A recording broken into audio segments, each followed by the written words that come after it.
માતાજીના અહીંયા વસ્ત્ર, દાદાના વસ્ત્ર, સૌભાગ્ય, શણગાર આદિ બધું ભગવાનને અર્પણ કરેલું છે. આનું બધું પુણ્ય દાદાના ચરણમાં એવો ભાવ કરી નવગ્રહો ભગવાન શિવ પાર્વતી બધા દેવની પ્રાર્થના કરી જાઓ.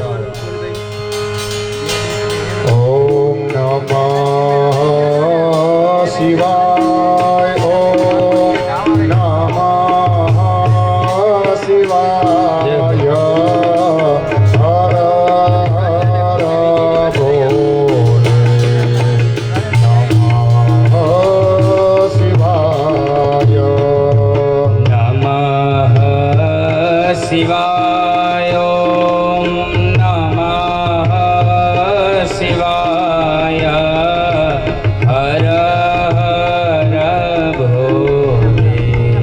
નમઃ શિવાય.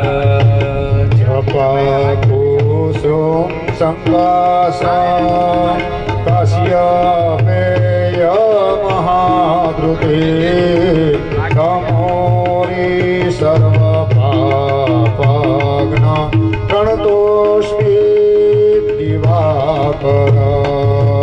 દધિ શંખ તુષારાવં ચિરોદાર્ણવ સંભવ નમામિ શશિનં સોમં શંભુર્મુકુટભૂષણ.